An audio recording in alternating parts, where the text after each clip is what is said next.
Wales.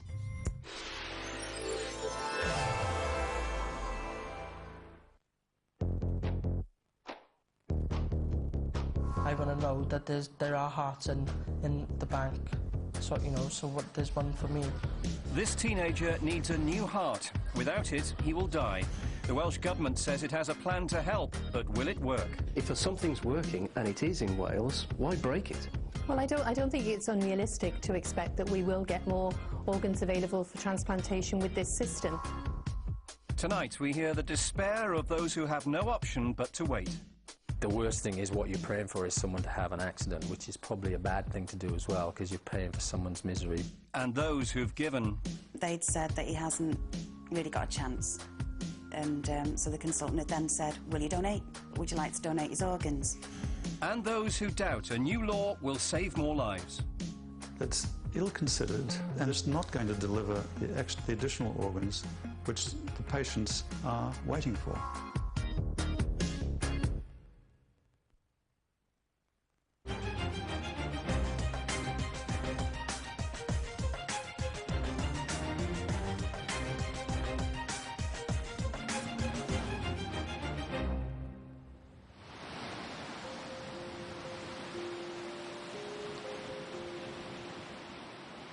"48-year-old Mark Schofield from Porthcawl has had 2 kidney transplants.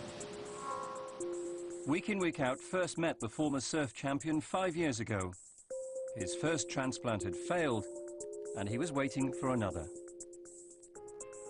But I'm not prepared to sit down, lie down, and play dead. God, I gotta take the gamble. At the time, Mark was having to undergo hours of dialysis every day. It was a routine that dominated his life. Time, he thought, was running out. I've not finished my life. I want to do more. Now I've now got to look to the best place I can get the kidneys from. Mark decided to make a drastic decision. He travelled to the Philippines to buy a kidney instead. We're all right, don't worry now, we'll be fine.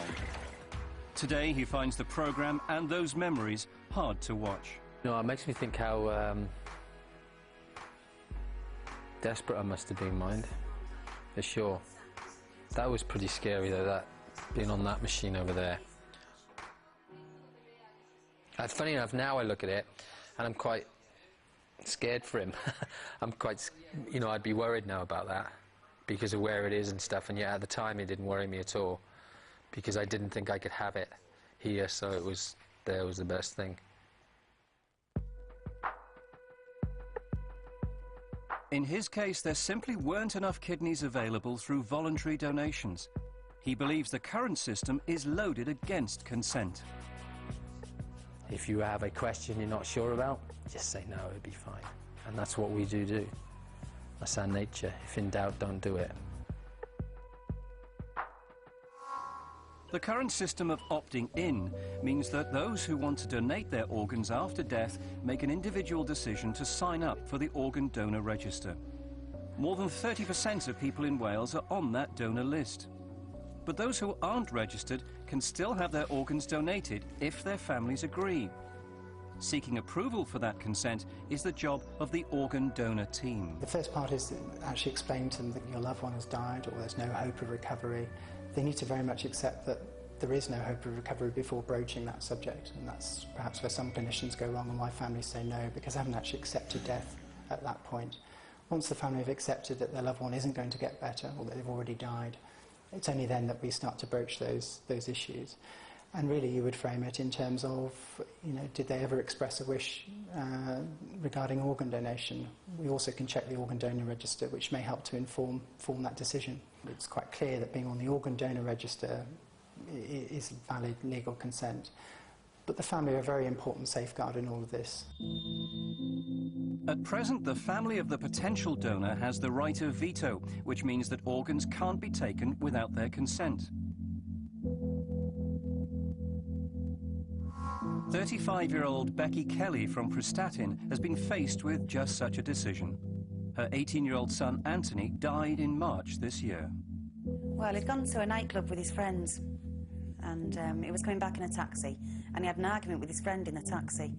So he thought, right, I'm going. You know, the taxi was going 30 miles per hour, and he decided to jump up, open the taxi door, and jump out of the taxi.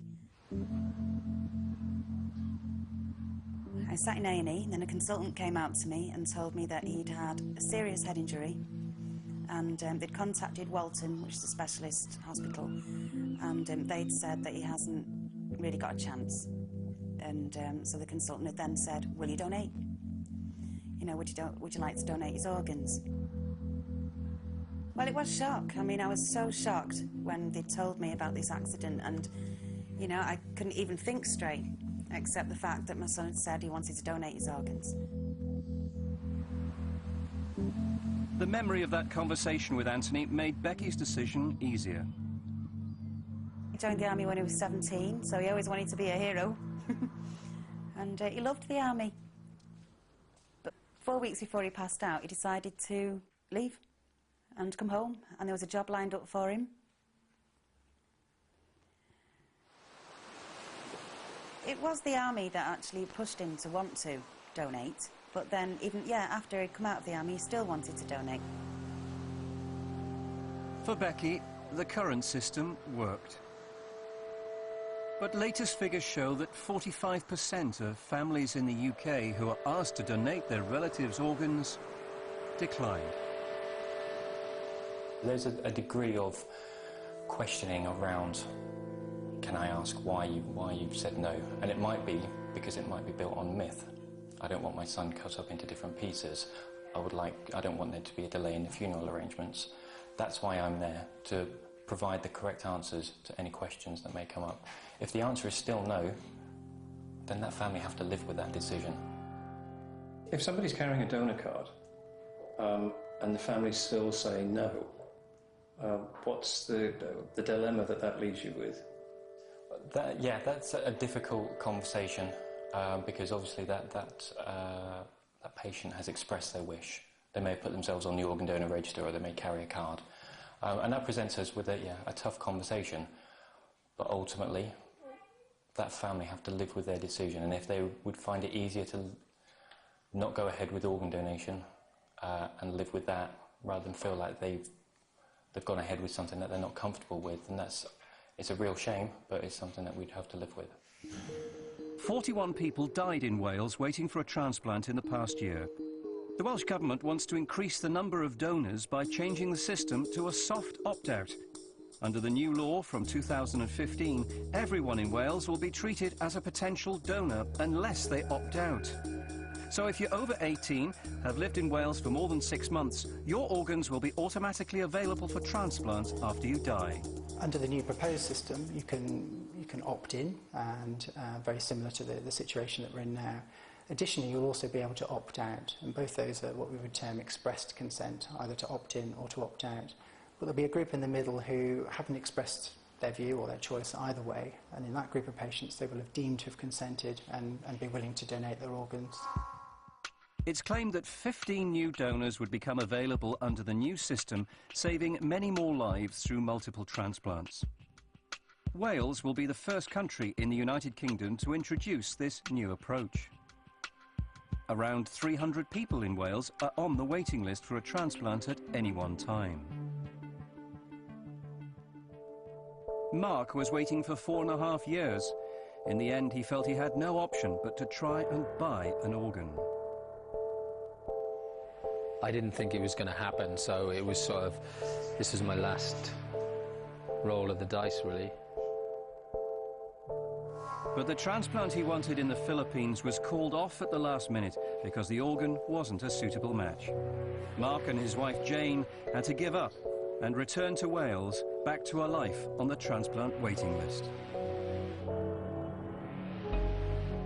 I am going to get it. I will get it. Even if I'm 75 years old and I'm over here, I will have a bloody transplant, I am telling you. 7 months later, Mark did get the call he'd been waiting for. A kidney and fresh hope had been found.